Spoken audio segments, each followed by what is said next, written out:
Well, welcome to Care for You Too and this webinar, Holding Space in a Divided World, Navigating Political Stress, Identity and Ethical Practice. I'm Natalie Mzechu, a licensed clinical social worker, and I'm licensed in Missouri and Kansas. I'm an outpatient therapist at Resolve Counseling and Wellness. I want to share with you the list of learning outcomes for today's trainings. It's quite lengthy, so buckle up. First off, we want to identify the mental health effects of sociopolitical stress, including anxiety, moral injury, and vicarious trauma. We also want to explore how systemic oppression and current political events are compounded for marginalized clients.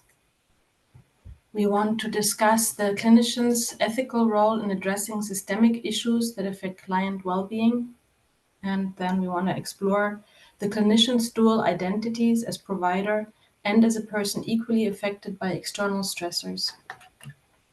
We want to identify strategies to manage clinician overwhelm and avoid burnout in politically charged contexts.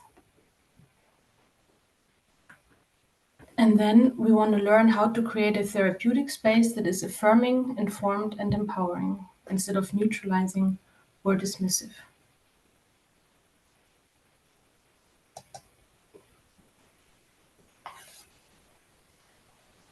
This is the right slide. So, as you can see, we'll be addressing a wide range of topics to cover all the different objectives. And of course, I'm unable to go in as much depth as I could and would like to. We'll really only be scratching the surface to give you an idea and an overview. And if anything stands out to you and you'd like to go a little deeper, please check out my reference list at the end of the slideshow, where you can find my sources and then do your own research if you feel like it. So let's get started. The state of the world. I started with the sociopolitical stress. It's listed first because it's the focus of this presentation, but we'll address the sociopolitical stress and its impact after briefly discussing the post-pandemic recovery and individual life stressors. So let's start talking about post-pandemic recovery. It's been 5 years since life as we knew it ended, and we can still feel the reverberations. On a from a financial standpoint, people lost their jobs, businesses failed, people lost their savings, and many went into early retirement. And the $2,000 economic impact payment everyone received were really but a drop in the bucket. Then another area is the social connections and social skills really suffered. The shelter in place, school closings, and work from home became the norm. And so people lost their routines with their social contacts, and many never re-established their coffee clutch or their Dungeon and Dragon nights with friends. Many still experience significant health and contamination anxiety, and therefore don't feel comfortable and doesn't feel safe to be in crowds and being around a lot of people. When we look at children, many fell behind in school, academically and socially, and many struggled to recover when school was back in person. This led to loneliness. So, in addition, social skills took a hit, and people with social anxiety learned to appreciate the forced and socially accepted avoidance of being around people. And now many are still struggling to re-engage in social life and come out of their safe shell. Next, I want to look into individual life stressors. Well, life doesn't just stop because the world's on fire. Family problems, health problems, both physical and mental, could be the car breaking down or the house needing a new roof, all these things. And many of these problems are exacerbated because of the socio-political tension and changes to our social landscape in a post-pandemic world.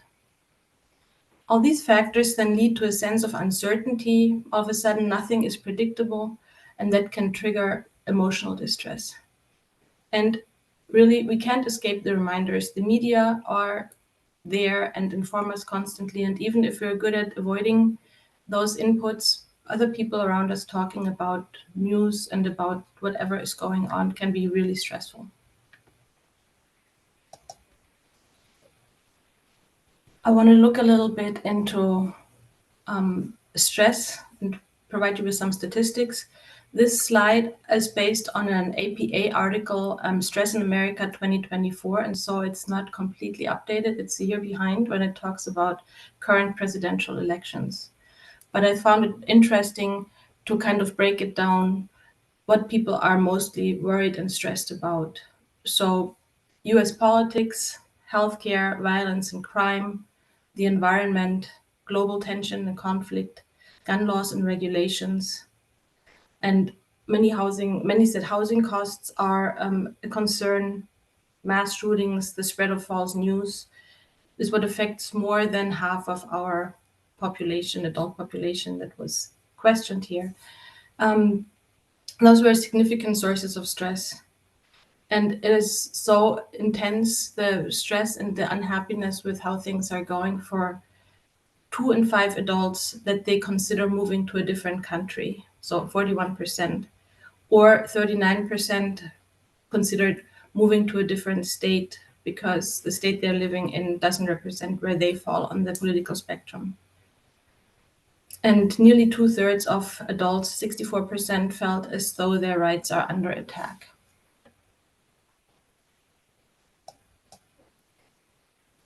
Sociopolitical stress leads to a perceived lack of safety and security, and I want to look a little bit into what that is in detail. Before I do that, though, I wanted to share with you a quote from Allard's paper, America's 2023 Stress Crisis. Kind of in a nutshell, the COVID-19 pandemic, global conflicts, racism and racial injustice, inflation and climate-related disasters are all weighing on the collective consciousness of Americans. Let's start with work-related stressors. There's a 2025 study by the American Psychological Association,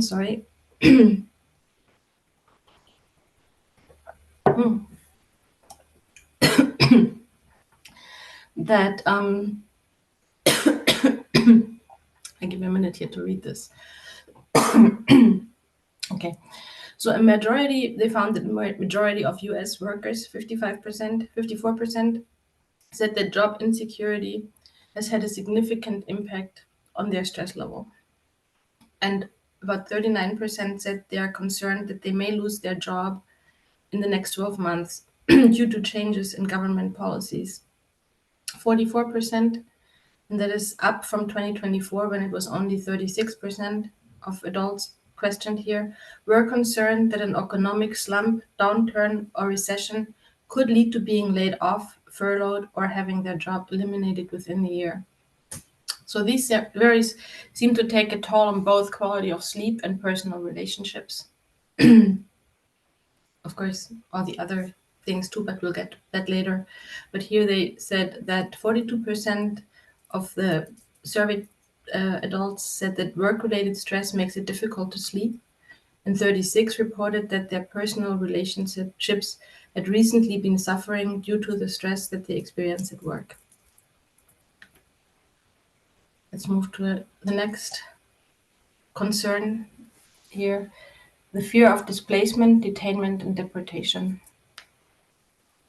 To look a little closer at the impact of mass deportations and displacement in general, I will share some information by KFF, formerly known as the Kaiser Family Foundation, which is a leading health policy organization in the US. The KFF used information they gained from studies during and after the first Trump administrations and the policies. And the first part here focuses on the negative impacts on health and well-being on individuals who had a family member detained or deported or were in the vicinity of raids. So they found that the detention and deportation of family members often occurs suddenly and unexpectedly, which then leaves the family members in shock and traumatized. And of course, an immediate and very significant effect on the families is the loss of income when somebody disappears, when an adult disappears, right? So when they find themselves then unable to pay their rent, food, and utility bills, they might lose their housing, they need to move, and it's major disruption to their life, just in practical reasons. And also, this is for everybody, but when we look at children, children are the most vulnerable and the most dependent on their parents and the adults around them. And these things are a major disruption to children's daily lives. And sometimes for older children, they have to take on new responsibilities and they have to change plans, such as going to college or staying in college, because now they have to help support the family. When we look a little more at health, there, of course, the stressors coming from what I just described have direct impact on the health, including symptoms of depression and worsening chronic conditions. People lose health coverage and encounter increased barriers to accessing coverage or care due to the increased financial challenges. Did we just say losing income? And because of fear of being reported and deported. Studies have shown also that when children are exposed to traumatic events and prolonged or toxic stress, such as raids and separation from a parent, it can really disrupt the child's healthy development and can then result in short-term or long-term negative effects on their physical, mental, and behavioral health. Also, it was found that the education outcomes for Hispanic children in areas impacted by raids are worse than they are for children who are not living in those conditions or for children who are not Hispanic. Looking at maternal health, research has also found that living near areas that are subject to immigration enforcement raids increases the risk of adverse birth outcomes among Hispanic immigrant mothers as well as US-born Hispanic mothers compared to non-Hispanic mothers. Looking at what that means for providers of healthcare, physical, mental healthcare, they will face new challenges and are facing already new challenges helping these families feel safe in accessing healthcare. They will struggle protecting patient information and to establish protocols to respond to potential encounters with ICE agents. And we have already some information coming in, some data, that there are changes in healthcare use, including decreased use of some care and decreased participation in Medicaid and CHIP and other programs due to the increased immigration-related fears. Next up is health and medical insecurity. The changes to policies are affecting, let's start with reproductive health care. As we all know, I believe, is that the access to abortion is limited and criminalized, and that affects women and their families. Also, the preventive service coverage is affected, and employer-subsidized health coverage for birth control is limited or has been discontinued in some areas.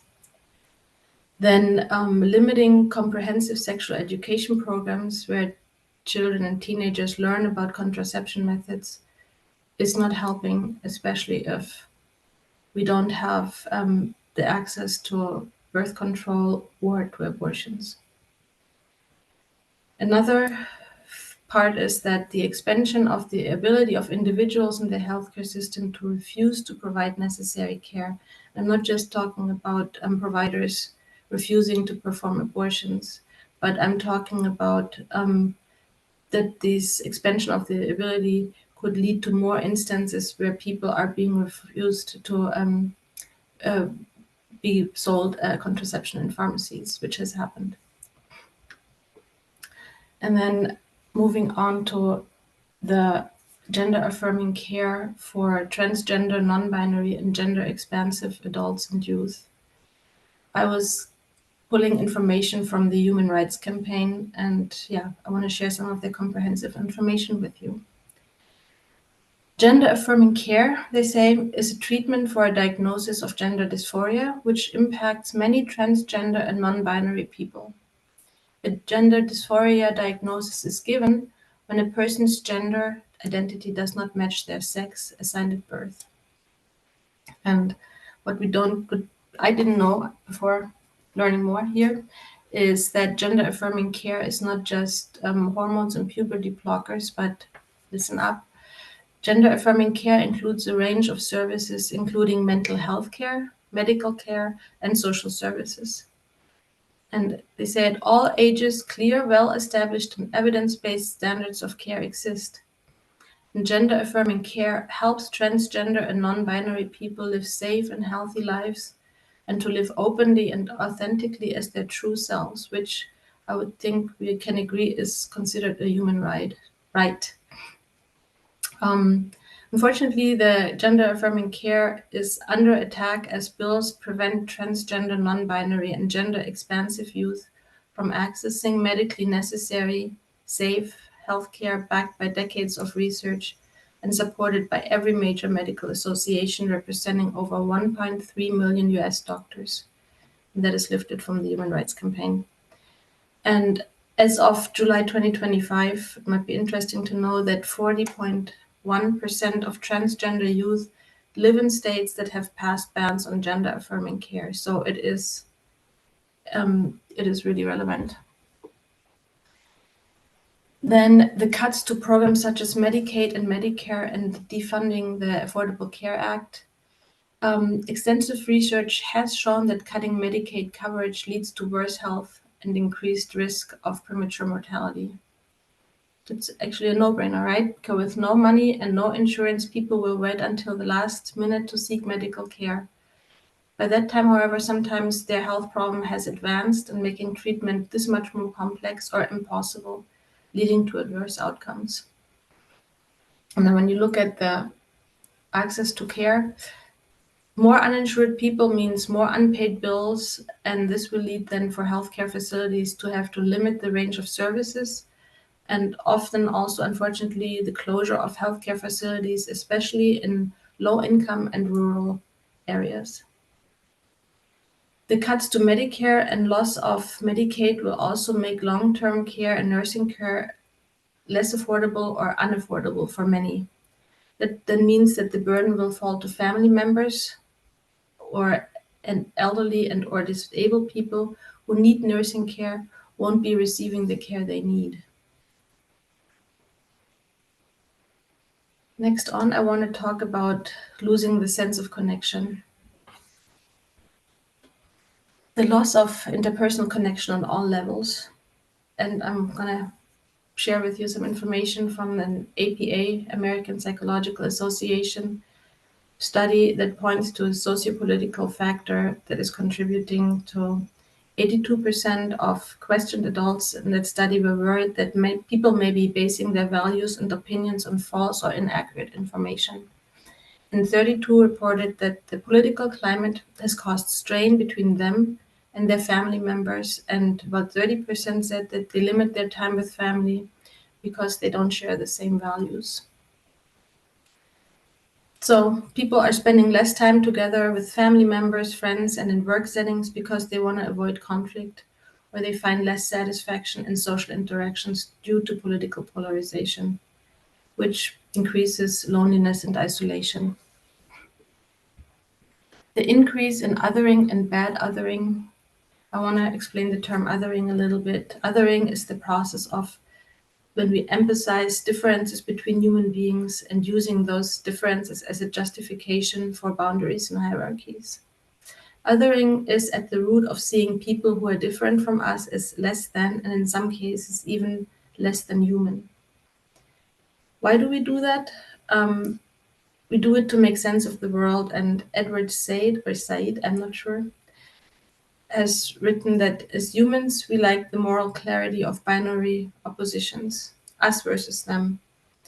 And we also use it to enhance our own position. It kind of feels good to feel superior to somebody else.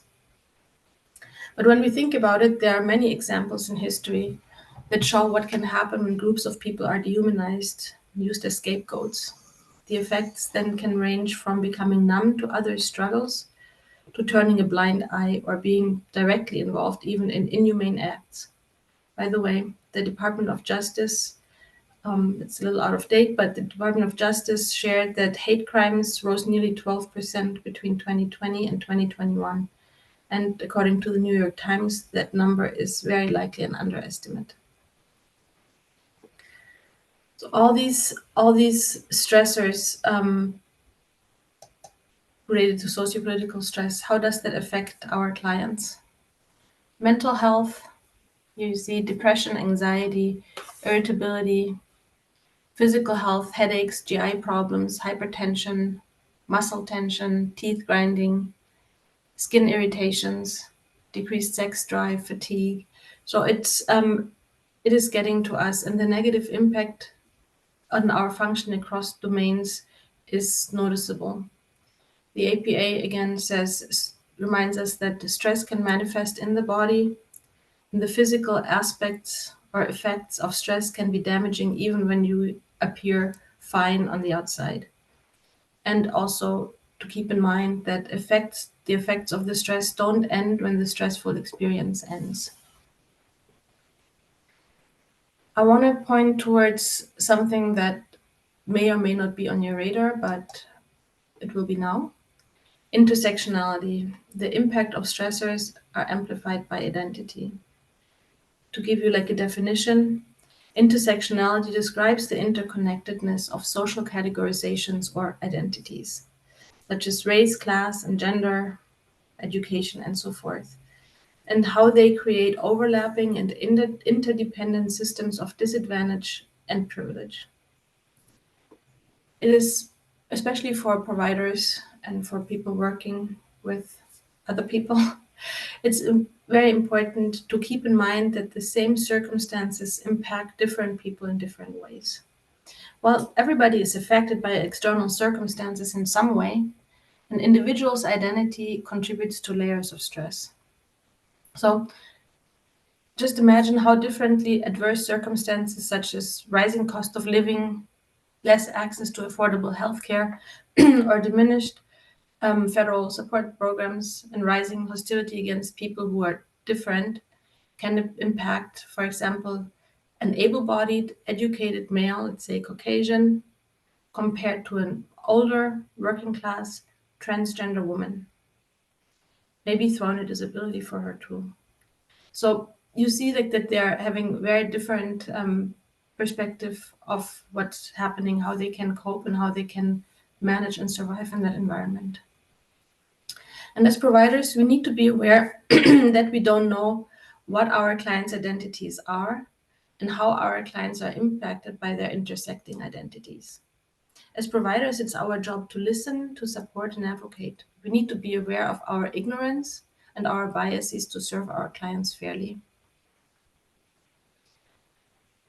So how does that look for marginalized groups? This was a little bit of a tough one, and so we know that already vulnerable groups are disproportionately affected by the new administration's policies. I picked two different resources to give you like an insight. This is not comprehensive. This is just scratching the surface. And so I picked two resources and two focal groups. The first resource is Janae Nelson, who is part of the Legal Defense Fund. She has a paper where she explores the impact of Project 2025 on specifically the Black community. In my presentation here, I'm gonna add sometimes I say minority instead of Black community, because I think it's applicable to all, some more than others. So Janae Nelson says that the Project 2025 aims to dismantle essential agencies and regulations that protect civil rights while promoting anti-democratic and anti-justice initiatives. On seven key areas, civil rights, she says, new policies are weakening anti-discrimination laws and are cutting essential worker protections, especially in the workplace, because it will eliminate key safeguards that protect Black workers and other minorities and bar federal agencies from collecting racial demographic data, and thereby making it much harder to enforce anti-discrimination laws and combat racial inequities. When we look at the education sector, there will be limited access to quality education for Black and other minority students.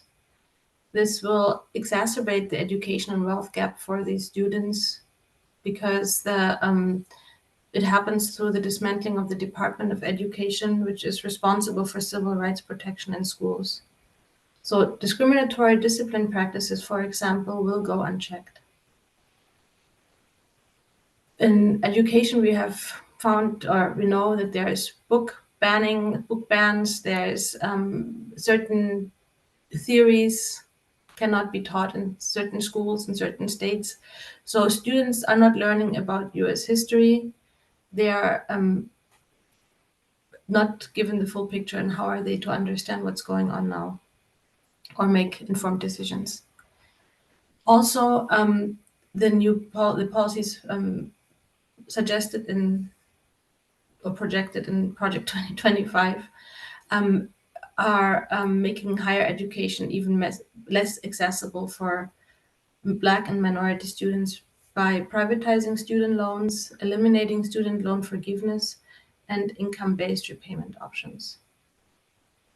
When it comes to public participation, not political participation, I apologize, Black political power and influence is undermined by undercounting minority votes and suppressing minority votes through threats and intimidation.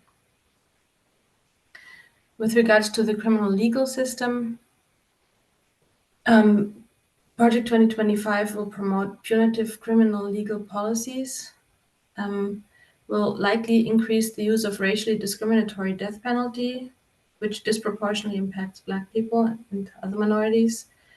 And also, it will roll back the efforts to address police misconduct that violates the US Constitution, and it also holds law enforcement accountable for civil rights violations. So these will be rolled back.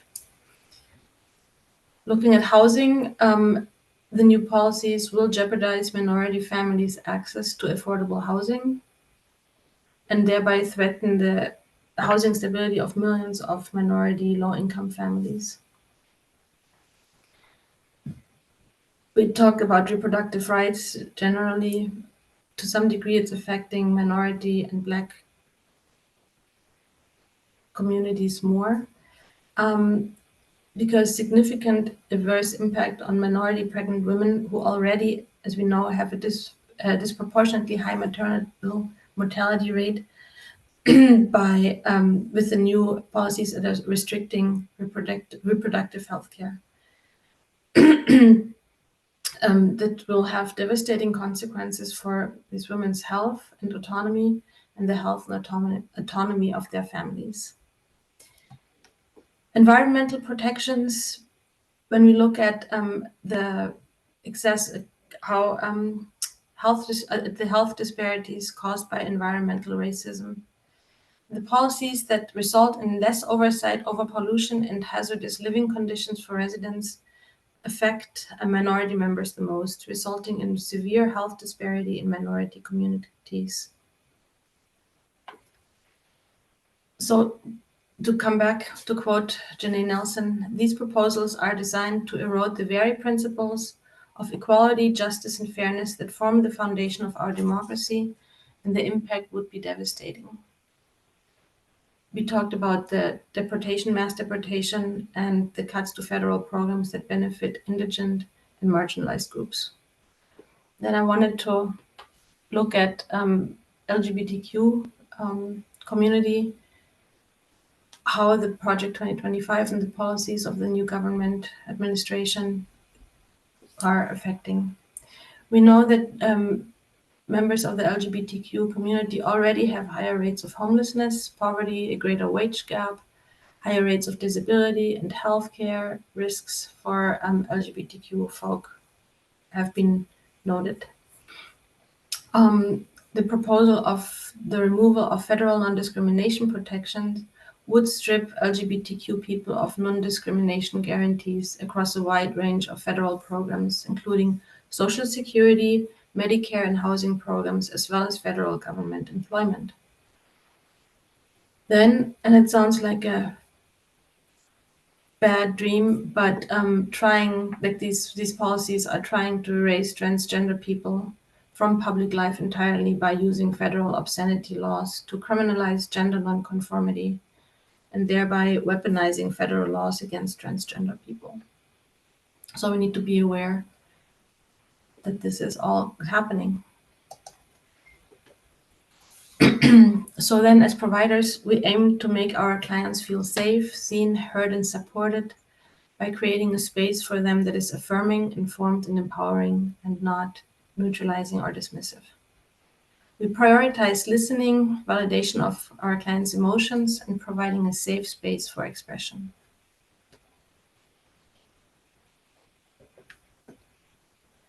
There are then the ethical considerations for providers.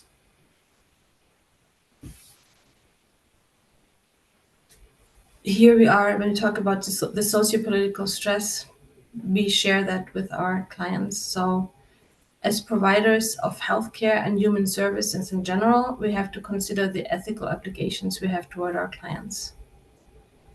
And a quick disclosure here, I'm a social worker and I'm most familiar with my profession's code of ethics, but I have looked into other mental health providers' professions, ethical standards as well, counseling and family and marriage therapists. And no surprise here, there's a lot of overlap when it comes to the core values of mental health professions and licensures. So just wanted to put that ahead. But first, generally speaking, in the case of shared experiences with our clients, we have to be cognizant of our clients' increased emotional vulnerability. We need to understand that our clients, under these circumstances, may be more vulnerable to the shared experience, due to the shared experience, that they require from us to be more sensitive and supportive. There is the potential for increased anxiety or distress. These shared events then can exacerbate our clients' existing mental health conditions or create new ones. There is also the impact on the therapeutic progress. The fact is that client and provider have shared the experience that can either benefit or work against the therapeutic process. It completely depends on how it is addressed. And there might be the need for support and resources, for additional support and resources to help our clients cope with the impact of this event, the shared event. We need to understand the interplay between providers' professional duties and personal experiences because they can affect this tool. The provider must consider the ethical implications, such as confidentiality, when we're dealing with shared experiences, especially in cases of dual relationships or community crises. So here's then the impact on the professional boundaries. Let's look at that.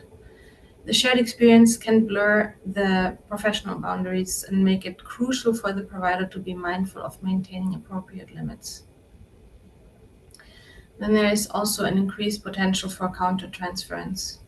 The provider may need to address their own emotional responses to the shared event, well, maybe in their own therapy, so that their emotional responses don't affect the therapeutic relationship.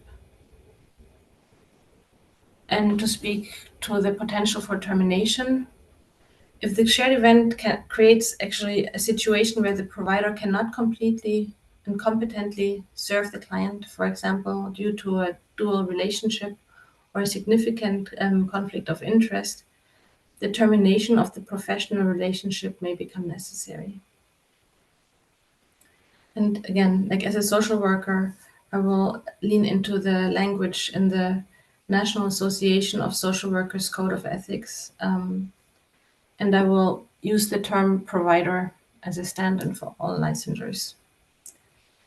There is the value of cultural competence.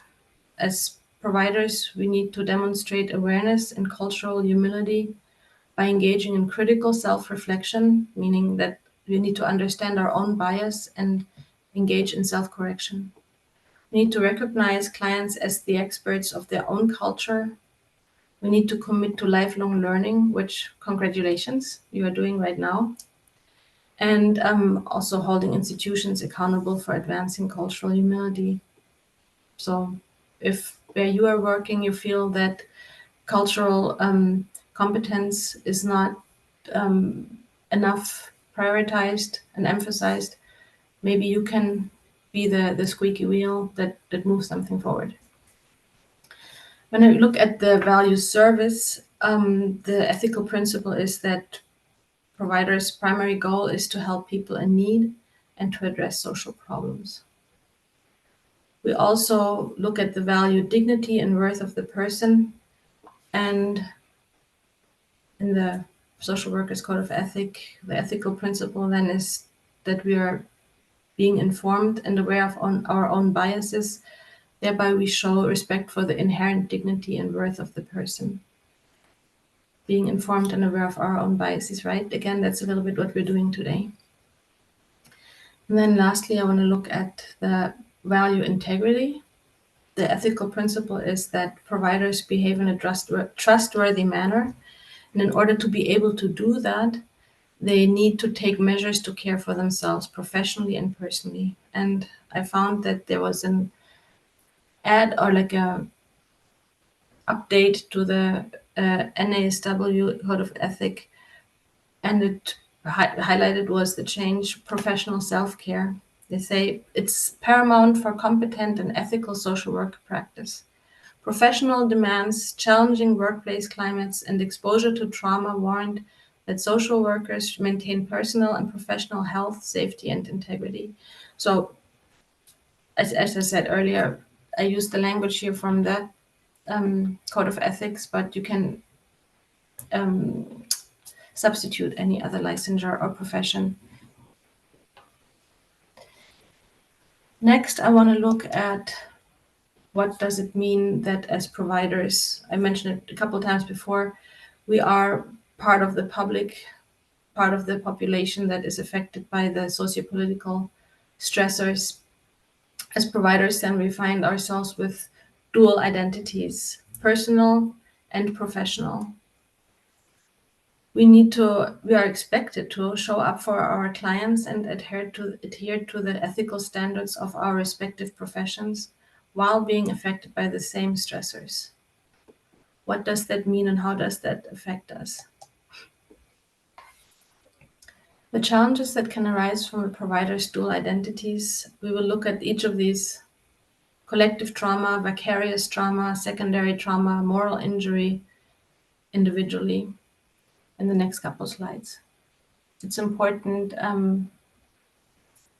because it also satisfies the Code of Ethics value of integrity, to be aware of the challenges we face. So first up is collective trauma. In an article by Vetours and al., the definition is given as a phenomenon describing the shared psychological impact experienced by communities and societies during shared traumatic events. So a shared psychological and emotional reaction to a terrible event that affects a large number of people or even an entire society is what we call a collective trauma. The people who survive these terrible experiences do not only have to their distressing memories, but they also suffer while they're trying to make sense of the memory by reconstructing the traumatic event mentally.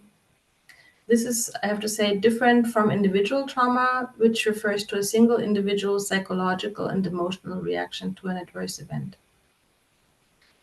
The distress brought by collective trauma can alter the workings of a society and can lead to negative consequences, such as, and I'm just mentioning two here, it can change the beliefs in psychological distress.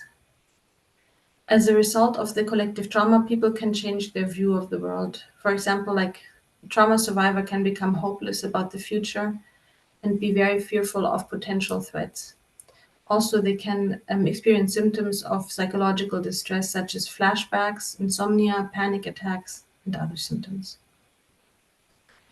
Another aspect is that traumatic memories and experiences are passed down from one generation to another, which is called transgenerational suffering. It can lead to negative psychological and emotional consequences, such as hopelessness, fear, anxiety, depression, and so forth. Next up is vicarious trauma and secondary trauma. And I want to spend a little more time on vicarious and secondary trauma because I believe that these are really relevant for the providers of human services. Vicarious trauma and secondary trauma are distinct concepts, but are often used interchangeably, and so I'll maybe be able to clear that up a little bit. Starting with vicarious trauma describes the long-term psychological effects, such as the gradual internal changes in beliefs and worldview that can be the result of repeated indirect exposure to traumatic material. This exposure happens through engaging with trauma survivor stories, some images or accounts. This exposure can be through various means such as media, work context, or personal relationships. It can then lead this indirect exposure can lead to emotional exhaustion and reduced well-being, and that affects professional effectiveness as it can overwhelm an individual's capacity for empathy, personal satisfaction, and quality of life. The symptoms that people experience may vary in intensity and duration, and also not all individuals will obviously experience the same symptoms. And again, vicarious trauma develops over time as a result of sustained exposure to traumatic material, and it is often more chronic, and it involves deeper lasting changes in a person's worldview and emotional state. Some common symptoms are intrusive thoughts and images. Individuals may experience recurring and distressing thoughts or mental images related to the traumatic events they have been exposed to indirectly. They might experience emotional reactivity, intense emotions such as sadness, anger, fear, or anxiety in response to triggers or trauma reminders. They might experience increased arousal and hypervigilance, constantly scanning their environment for potential threats or triggers, and feeling on edge or easily startled. Mentioned a little bit here just now, empathy fatigue. The constant exposure to others' traumatic experience can deplete an individual's empathetic reserves and can lead to emotional exhaustion and the reduced capacity to feel compassion or empathy. What we sometimes see is then avoidance behaviors in order to protect ourselves from further exposure to trauma, that we avoid discussions, situations that are related to the trauma or media content. Emotional numbing. Some individuals may experience a sense of emotional detachment or numbing and may find it challenging to connect with their own feelings or the emotions of others. Then mentioned before, sleep disturbance, difficulty falling asleep, staying asleep, or having nightmares, which of course can contribute to feelings of fatigue and decreased overall well-being. Physical symptoms such as headaches, digestive issues, muscle tension, and general fatigue are common. And again, the changes in worldview or belief systems.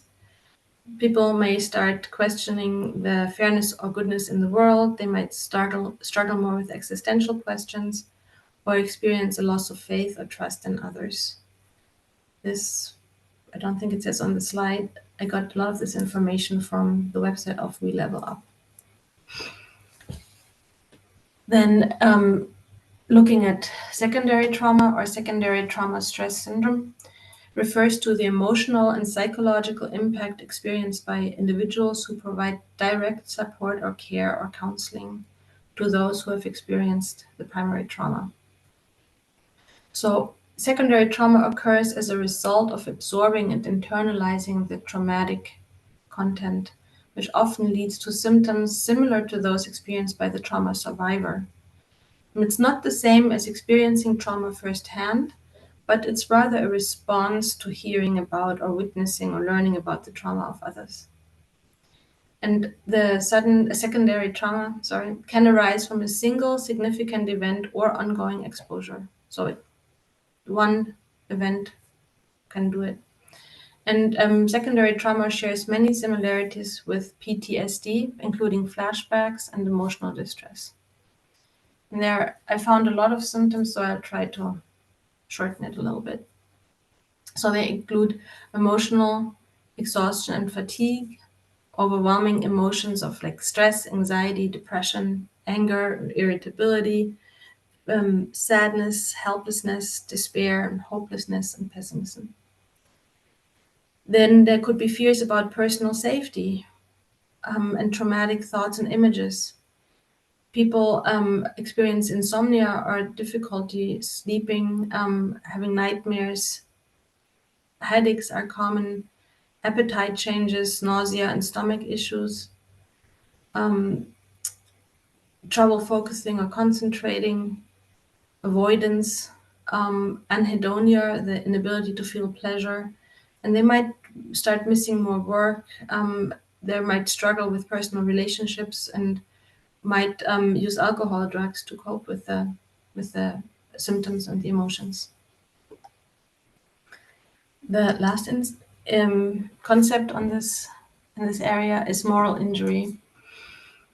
Moral injury is defined as the moral distress that can result from being unable to act in accordance with one's moral beliefs, values, or ethical code. We will focus on the professional realm and the impact of the dissonance between our moral beliefs and principles and our professional reality. Moral injury happens then when a person is involved in or witnesses events that violate their morals or values, or their ethical code, and or they're feeling like they're letting their clients down. The provider feels emotional pain, feels deeply wounded, and that pain often is not expressed, processed, or healed, and it can result in long-term behavioral, psychological, or spiritual suffering. Strategies to cope with that was, in order to counterbalance such distress, is to find ways to see the work as meaningful, as still meaningful. People report using moral strategies to prevent or cope with moral distress by, for example, breaking the rules, or using dark humor, and or learning from previous moral injury events to prevent repetition. There are some treatment modalities that have been created and used in the past 15 years, and they include adaptive disclosure, trauma-informed guilt reduction therapy, and acceptance and commitment therapy for moral injury. So that's quite a bit, right? So I want to now look into how can we heal ourselves to help heal others. In order to process and heal from these challenges that we just discussed, providers need to acknowledge the possible presence and impact of those collective, vicarious, secondary trauma, as well as moral injury. It's needed because we need to be able to ensure ethical and competent practice, to prioritize the client's well-being, and to maintain appropriate professional boundaries. So we need to manage our stressors. And here's a graphic visual list of the components of healing strategies for providers and clients alike. First, unplug. So to limit exposure to news and arousing, exciting input. The consequences of the collective trauma do not only impact the direct survivors of the traumatic event, but also affect groups of people that are indirectly exposed. Limiting the time we spend ingesting the toxic news can protect our mental health. I like to say, stop drinking poison from a fire hose. And there is actually research that shows that people who were exposed to several hours of media coverage of traumatic and stressful events had a higher acute stress response than those who were directly affected by the event, which is crazy. So don't underestimate the power and that exposure to media has, exposure to news. Secondly, be present. When I hear be present, I think of mindfulness. And so mindfulness is a meditative practice that teaches people to moderate their trauma responses and to accept their thoughts and feelings will feel less affected by them. Being in a state of non-judgmental, present-focused awareness of the totality of our experience and attending moment by moment, we can achieve that by can pick yours.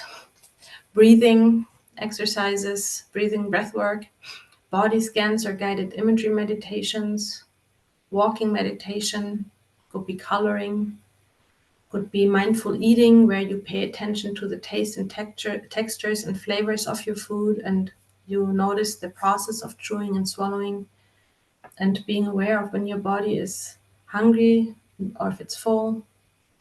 We can also use mindful movement, like physical activities such as yoga or swimming or what have you, as I mentioned earlier, walking, by focusing on the physical sensations of your body in motion, can bring us to a state that is being present in the moment.